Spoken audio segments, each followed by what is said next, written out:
Damlarımız yan yana, çık da bakıver bana. Şekerden mi yoğurdu seni doğuran ana? Adilşan söze geldim, ataşa göze geldim. Kör olası şu köyde vallahi göze geldim. Değerli misafirlerimiz, sevgili sanatseverler, sahneye, sanatın büyülü dünyasına bir yolculuk yapmaya hazır mısınız?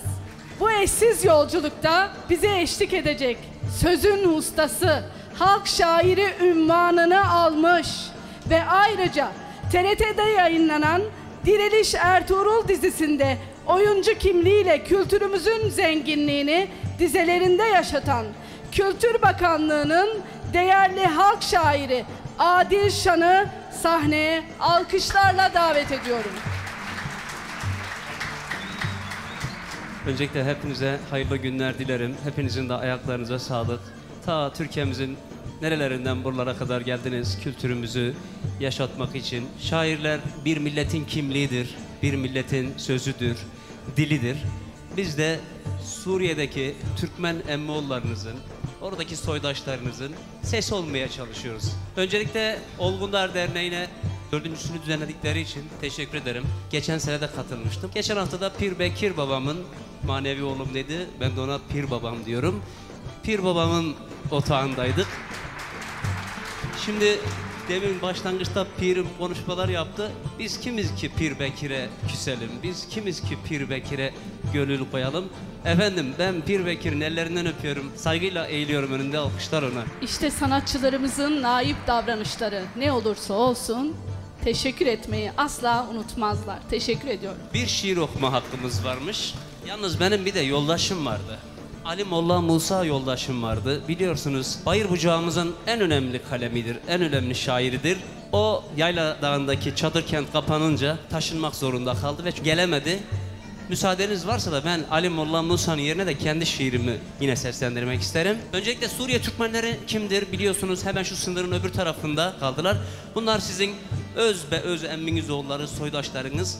İlk önce ben oradaki Türkmenlere yazmış olduğum Türkmenleri övmüştüm ve şöyle dedim. Ötüken dağları ata yurdumuz, Orhun ırmağından geçti ordumuz, Oğuz soyundan 24 boyumuz, tüm Oğuz boyları Türkmen değil mi? Asya'dan başlattı büyük göçünü, cihan gördü yüce Türk'ün gücünü, Haçlılardan alan İslam öcünü, Oğuz atamız da Türkmen değil mi? Atam Alparslan Malazgirt Hakan'ı, düşmedi elinden kılıç kalkanı, Ahlattır onun ilk yurdu mekanı, Malazgirt Fatih Türkmen değil mi? Hani Kafkasların kurdu Melikşah, nice oldu Tuğrul Bey ile Behramşah, nerede Kutalmış oğlu Süleyman Şah, Halep'in serdarı Türkmen değil mi? Canın verir yurdun vermez erimiz, hak yoluna kurban verdik serimiz. Kucak açmış bekler bizi pirimiz, Ertuğrul Gazi de Türkmen değil mi? Türkmen değil mi? Türkmen değil mi? Unutma, unutma, unutma yad eyle atan ceddini. Bil ki onlar çektirdi o Çin Seddi'ni. Bizans Roma'ya bildirip haddini. Üç kıtayı aşan Türkmen değil mi? Türkmen değil mi? Türkmenoğlu sözüm nasihat size. Namert düşmanı getirelim dize. Bu toprak ecdattan mirastır bize. Altında yatanlar Türkmen değil mi? Şimdi her seferinde türkü okuyoruz, şiir okuyoruz. Bir seferde bir değişiklik yapayım dedim. Dam başından köydeki Ayşe'ye, Fatma'ya, Elif'e, Zeynep'e yazdığımız dambaşı manilerimiz var. O dambaşı manilerimizden birkaç dörtlük yazmıştım. Burada ilk defa sizlere okumak isterim. Gökte uçar alaca, bir kız sevdim balaca, aşkından ölüverdim, getir tahta salaca. Sedye salaca deriz biz. Aşına yar aşına, yağlık sarmış başına, ağlama ben olayım, kurban gözün yaşına. Kız cemalin ay kimi, hilal kaşın yay kimi, ne güzel de yerisin, sanki doğru tay kimi. Perdeye asmış tülü, tüter gönlümün külü. Dostlar şu benim yarim, Halep'in gonca gülü. Damlarımız yan yana, çık da bakıver bana. Şekerden mi yoğurdu seni doğuran ana. Havuçumuzda kuzu var, yüreğimde sızı var.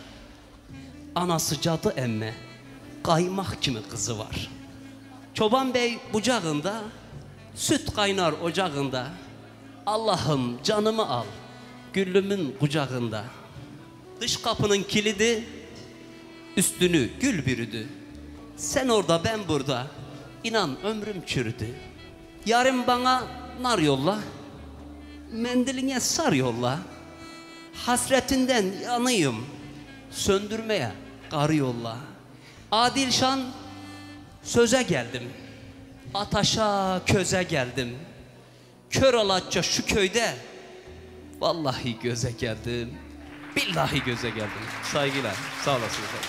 Çok teşekkür ediyoruz.